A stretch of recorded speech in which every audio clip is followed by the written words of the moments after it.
Hello दोस्तों, हमारे YouTube channel पर आपका स्वागत है। कल हमने राजस्थान अध्ययन की बुक का पढ़ाने का श्रृंखला शुरू की थी। उसमें क्लास 8 की राजस्थान अध्ययन की बुक का पहला चैप्टर का पहला पेज हमने कंप्लीट किया था। पहला चैप्टर का नाम है 18वीं सदी का राजस्थान। 18वीं सदी के राजस्थान में हमने कल पढ़ा था कि मराठा राजस्थान में कब आए, किस प्रकार से प्रवेश किया, कब कहाँ पे प्रवेश किया और उनके हटाने के लिए कौन सा सम्मेलन यहाँ के राजाओं ने किया था, जैसे हुरडा सम्मेलन, उसका अध्ययन किया था। अब आगे है राजस्थान के उत्तराधिकार संघर्ष में मराठा भूमिका 1743 से 1750 ईस्वी में कि 1743 ईस्वी से लेकर 1750 ईस्वी तक राजस्थान के उत्तराधिकार संघर्ष, जो राजा थे कि मैं राजा बनूंगा या तू राजा बनेगा, इसका जो उत्तराधिकार के संघर्ष होते थे उनमें मराठों की क्या भूमिका रही थी। कल हमने ये दिन किया था कि 1711 ईस्वी में मेवाड़ से मराठों का आगमन हुआ था, फिर कोटा बूंदी में, फिर डूंगरपुर बांसवाड़ा में सबसे अप्रिय घटना घटी थी। बूंदी के शासक बुद्ध सिंह को पुनः वहाँ का शासक बना दिया था। तो यहाँ की हस्तक्षेप की श्रृंखला शुरू की थी मराठों ने हमारे राजस्थान में। फिर मराठों को हटाने के लिए यहाँ के राजाओं में असंतोष की भावना फैल गई कि यहाँ इनको हटाना है, तो इसके लिए हुरडा सम्मेलन का आयोजन हुआ। हुरडा सम्मेलन कहाँ पे हुआ? भीलवाड़ा में 17 जुलाई 1734 ईस्वी में। फिर 17 जुलाई 1734 ईस्वी में अध्यक्षता किसने की थी? मेवाड़ के महाराजा जगत सिंह द्वितीय ने। और कौन कौन से राजा यहाँ पर इकट्ठे हुए थे? मतलब आमेर से कौन दूसरा राजा आया था और अलग अलग जगह से अलग अलग राजा आए थे। फिर पेशवा बाजीराव ने क्या किया यहाँ पर? मतलब राजाओं के असंतोषजनक पद्धति के कारण यह सम्मेलन सफल नहीं हुआ। फिर पेशवा बाजीराव ने क्या किया? अपनी माता राधाबाई को राजस्थान की यात्रा पर भेजा और यहाँ के राजस्थान के बारे में छानबीन ली कि इसमें कैसा प्रकार का साम्राज्य चलता है, यहाँ की नीति कैसी है, इस प्रकार से फिर धीरे धीरे हस्तक्षेप करने लग गए। और राजस्थान के उत्तराधिकार संघर्ष में मराठों की भूमिका क्या रही? 18वीं सदी में शताब्दी में राजस्थान के राजपूत शासकों ने उत्तराधिकार के लिए संघर्ष होने लगा। यही कारण था कि मराठों को उत्तराधिकार के निर्णय में दखल का अवसर मिल गया। तो इसमें जयपुर उत्तराधिकार संघर्ष हुआ था। उसमें उदयपुर के महाराणा अमर सिंह द्वितीय की पुत्री चंद्रकौर बाई का विवाह सवाई जयसिंह के साथ 1708 ईस्वी में इस शर्त पर हुआ कि मेवाड़ के राजकुमारी से उत्पन्न पुत्र जयपुर के सिंहासन पर बैठेगा। लेकिन 1743 ईस्वी में सवाई जयसिंह की मृत्यु हो गई और तब मेवाड़ की राजकुमारी चंद्रकौर बाई से उत्पन्न पुत्र माधो सिंह ने अपने मामा महाराणा जगत सिंह द्वितीय के सहयोग से सवाई जयसिंह के ज्येष्ठ पुत्र ईश्वर सिंह को चुनौती दे दी। मतलब जयपुर उत्तराधिकार संघर्ष की शुरुआत कब हुई थी और किस प्रकार से हुई थी? इसमें देखो, सर्वप्रथम उदयपुर के महाराणा का क्या नाम था? अमर सिंह द्वितीय। उसकी पुत्री का क्या नाम था? चंद्रकौर बाई। उसका विवाह कहाँ पर निर्धारित हुआ था? सवाई जयसिंह का 1708 ईस्वी में जो सवाई जयसिंह शासक था ना, वहाँ पर हुआ था। तो मेवाड़ की राजकुमारी जिसे उत्पन्न पुत्र होगा वो जयपुर के सिंहासन पर बैठेगा।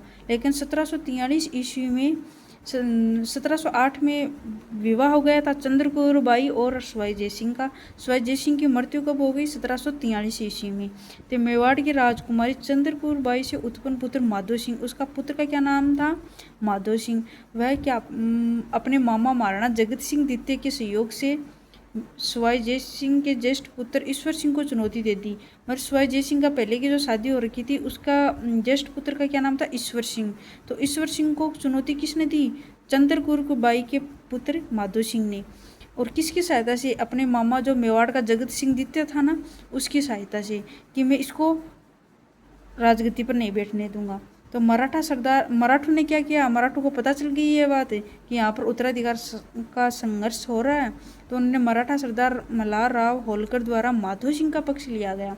मतलब माधो सिंह था ना जो चंद्रकौर बाई का पुत्र था, उसने अपने महाराणा जगत सिंह द्वितीय की सहायता ली थी, मामा की।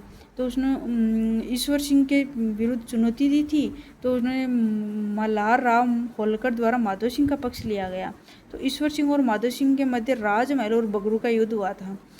कौन सा युद्ध हुआ था? राजमहल और बगरू का युद्ध।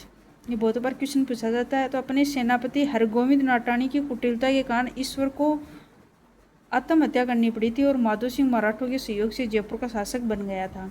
देखो ये सेनापति कौन था, हरगोविंद नटाणी। इसकी कुटिलता के कारण ईश्वर सिंह को आत्महत्या करनी पड़ी और माधो सिंह मराठों की सहायता से जयपुर का शासक बन गया। ये हुआ जयपुर उत्तराधिकार संघर्ष। देखो जयपुर उत्तराधिकार संघर्ष में इतना याद रखना कि उदयपुर के महाराणा अमर सिंह द्वितीय की पुत्री थी, उसका क्या नाम था, चंद्रकौर बाई। उसका विवाह 1708 में जयपुर के राजा सवाई जय सिंह के साथ हुआ था। तो उसका पुत्र था माधो सिंह। तो माधो सिंह राजगद्दी पर बैठेगा, ये शर्त हुई थी। लेकिन 1743 में सवाई जय सिंह की तो हो गई मृत्यु और उसका जो ज्येष्ठ पुत्र था ईश्वर सिंह और जो अमर सिंह द्वितीय की पुत्री चंद्रकौर बाई का पुत्र था माधो सिंह, उसके बीच में जंग छिड़ गई कि उत्तराधिकार कौन होगा। तो मराठा सरदार राव होलकर ने यहाँ पर बाजी मार ली और उसने माधो सिंह का पक्ष ले लिया और ईश्वर सिंह और माधो सिंह के मध्य 2 युद्ध करवा दिए, राजमहल और बगरू। तो अपने सेनापति हरगोविंद नाटाणी की कुटिलता के कारण ईश्वर सिंह को लास्ट में आत्महत्या करनी पड़ी थी। ये ऊपर मंजिल से कूदा था। तो माधो सिंह मराठों के सहयोग से जयपुर का शासक बन गया और ये उत्तराधिकार संघर्ष खत्म हो गया। दूसरा उत्तराधिकार संघर्ष है जोधपुर का। जयपुर की बात है, जोधपुर में भी मराठों ने हस्तक्षेप किया और वहाँ भी राम सिंह और भक्त सिंह, यहाँ पर किसके मध्य, वहाँ पर किसके मध्य होता, माधो सिंह और ईश्वरी सिंह के मध्य, और यहाँ पर किसके मध्य होता, राम सिंह और भक्त सिंह के मध्य उत्तराधिकार संघर्ष प्रारंभ हो गया। दोनों ही मराठा सहायता के प्रयास में जुट गए कि वो राम सिंह सोचता है कि मेरे पक्ष में होंगे मराठा और भक्त सिंह सोचता है मेरे पक्ष में होंगे। पेशवा सिंधिया और होलकर के हस्तक्षेप बढ़ गए। ये कौन थे, पेशवा सिंधिया और होलकर। ये पेशवा बाजीराव होलकर ये मराठा शासक थे। अंदर राम सिंह को राज्य का आधा भाग मिल गया और मारवाड़ का विभाजन ही नहीं हुआ, अपितु उसकी आर्थिक दशा भी सोचनी होगी कि मतलब राम सिंह राजा था, उसको आधा भाग भी दे दिया गया और मारवाड़ का विभाजन ही नहीं हुआ, अपितु उनकी आर्थिक दशा भी सोचनी होगी। व्यापार नष्ट हो गई, कृषि बर्बाद हो गई, मराठों की मांगे दिन प्रतिदिन बढ़ती गई। ये कोई समझौता करने पर सहमत नहीं थे कि मतलब उन्होंने उत्तराधिकार संघर्ष में बाजी मार ली और राम सिंह को राज्य का आधा भाग मिल गया। 2 उत्तराधिकार संघर्ष हो गई। पहला पड़ा था जयपुर उत्तराधिकार संघर्ष, दूसरा था जोधपुर उत्तराधिकार संघर्ष। जोधपुर किसके हुआ था, राम सिंह और भक्त सिंह के मध्य। तीसरा था मेवाड़ में उत्तराधिकार संघर्ष। 1761 में महाराजा राज सिंह द्वितीय की मृत्यु होने से हरि सिंह को मेवाड़ का राज सिंहासन पर बिठा दिया गया। इसके कुछ समय बाद मेवाड़ गद्दी के भी 2 दावेदार हो गए, एक हरि सिंह था, दूसरा रतन सिंह था।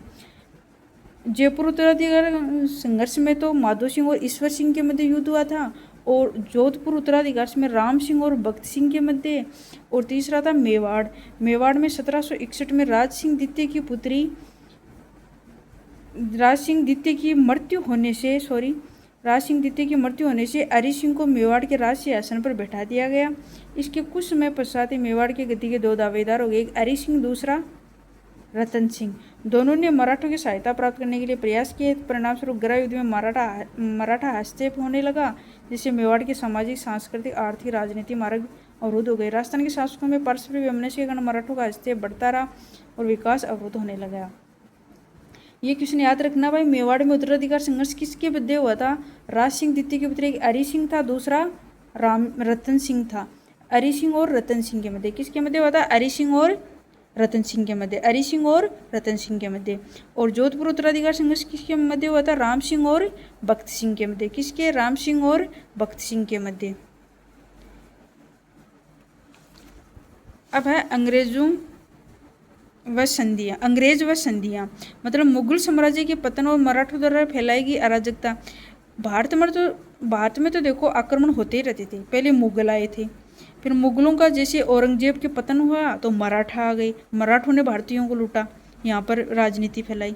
मराठों का जैसे हस्तक्षेप खत्म हुआ, अंग्रेज आ गए, अंग्रेजों ने भारत को लूटा।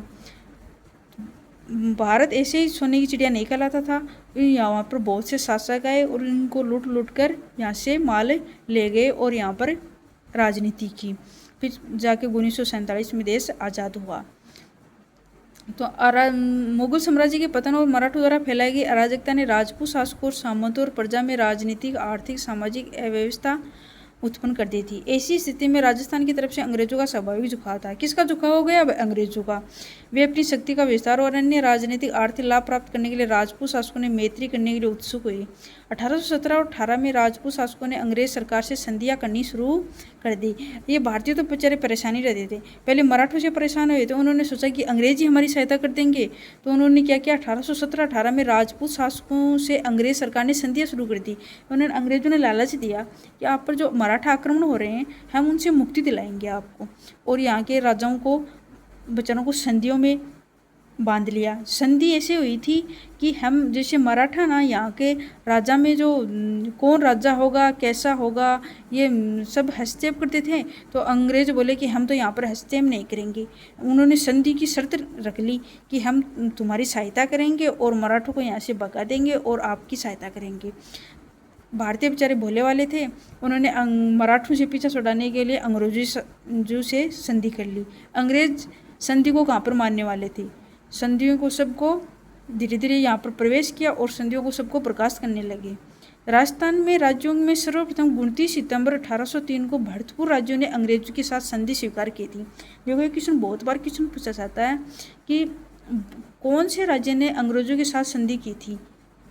1718 में देखो ऊपर दे रखा है, 1817-18 ईस्वी में राजपूत शासकों से अंग्रेज सरकार ने संधियां करनी शुरू कर दी।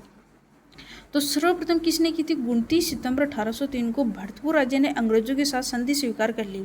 सर्वप्रथम किसने की थी? भरतपुर ने। कब? 1803, 29 सितंबर 1803, 29 सितंबर 1803 भरतपुर राज्य ने। ये डेट याद रखना, 29 सितंबर 1803 कौन से राज्य ने? भरतपुर राज्य ने अंग्रेजों के साथ संधि स्वीकार कर ली। 1818 ईस्वी तक सिरोही राज्य को छोड़कर सभी राज्यों ने कंपनी का संरक्षण स्वीकार कर लिया। यह भी क्वेश्चन बहुत बार पूछा जाता है कि किस राज्य को छोड़कर सभी राज्यों ने कंपनी का संरक्षण स्वीकार किया था? सिरोही को छोड़कर, क्योंकि सिरोही 1818 ईस्वी तक अंग्रेजों के साथ संधि नहीं की थी। केवल मारवाड़ के विरोध के कारण सिरोही ने तत्काल संधि नहीं हो सकी। 1823 में संधि पर हस्ताक्षर हुए। इस प्रकार अल्प समय में संपूर्ण राजस्थान अंग्रेजों के संरक्षण में आ गया। अब देखो संधियों के परिणाम क्या क्या हुए। 1817 ईस्वी में संधियों के परिणाम स्वरूप अंग्रेजों के दिए जाने वाले खिराज से देशी शासकों की आर्थिक स्थिति खराब हो गई। अंग्रेजों शासकों के आंतरिक मामलों में हस्तक्षेप का अवसर मिल गया कि पहले तो बोल रहे थे हम यहाँ पर हस्तक्षेप नहीं करेंगे जैसे मराठा कर रहे हैं, आपकी सहायता करेंगे, फिर ये भी धीरे धीरे हस्तक्षेप करने लगे और यहाँ से धन लूटने लग गए। अंग्रेजों ने भी शासकों की संबंधों के विशेषाधिकार शक्ति नष्ट करने की दबाव डाला, जिससे संबंधों की प्रतिष्ठा को हानि पहुंची। स्वदेशी व्यापार, उद्योग, हस्तशिल्प नष्ट होने लगे। राजस्थान में ईसाई मिशनरियों का प्रवेश होने से ईसाई धर्म एक सबसे इम्पोर्टेंट था, ईसाई धर्म का प्रचार करना, कि अपने धर्म को यहाँ पर प्रचार करना, और इसकी जनसाधारण में तीव्र प्रतिक्रिया जो आगे चलकर 1857 के स्वतंत्रता संग्राम में परिवर्तित हो गई। मतलब 1817-18 में तो यहाँ पर संधि शुरू हो गई थी। सर्वप्रथम 29 सितंबर 1803 को भरतपुर राज्य ने अंग्रेजों के साथ संधि स्वीकार की थी। 1818 में सिरोही राज्य को छोड़कर सभी राज्यों ने अंग्रेजों के साथ संधि स्वीकार कर ली थी। सिरोही ने काम कब की थी? 1823 ईस्वी में सिरोही ने यहाँ पर संधि पर हस्ताक्षर किए थे। 1823 में सिरोही ने हस्ताक्षर किए थे। अब देखो यहाँ पर वो 1857 का स्वतंत्रता संग्राम हुआ था ना, वो संधियों की यह परिणाम हुआ कि वो अंग्रेज यहाँ पर मानने वाले नहीं थे और संधियों को तोड़ दिया। तो संधियों को तोड़ दिया तो 1857 की क्रांति तभी हुई थी। इस प्रकार ये चैप्टर खत्म होता है। देखो इसमें शब्दावली दे रखी है। अहदनामा मतलब इकरारनामा, समझौता प्रपत्र होता है कि सभी राजाओं ने, जो हुरडा सम्मेलन हुआ था ना, उसमें एक अहदनामा तैयार किया गया था कि सभी राजाओं की सहमति बनी थी कि हमें रामपुरा में एकत्र होंगे। तो वो एक इस अहदनामा में लिखा गया था, लेकिन आगे चलकर वो नहीं एकत्रित हुए। चौथ क्या होता है? मराठों द्वारा अन्य शासकों से लिया जाने वाला सुरक्षा कर, मतलब मराठे यहाँ पर चौथ वसूलने लगे, मतलब पैसे वसूलने लगे। एक कर होता था वो लेने लगे। खिराज क्या होता है? कृषि भूमि पर लगने वाला कर होता है। चौथ होता है अन्य शासकों से लिया जाने वाला सुरक्षा कर, मतलब एक सुरक्षा देते थे कि हम आपकी सुरक्षा करेंगे चोरी डकैतों इससे, और हमें आप वो दे दो, चौथ दे दो, यहाँ पर मतलब कर दे दो। और खिराज क्या था? कृषि भूमि पर लगने वाला कर। कृषि भूमि पर भी ये कर वसूलने लगे थे तो उनको खिराज बोला जाता था, और सुरक्षा के लिए चौथ बोला जाता था। ठीक है, फिर आगे के चैप्टर में आगे मिलते हैं।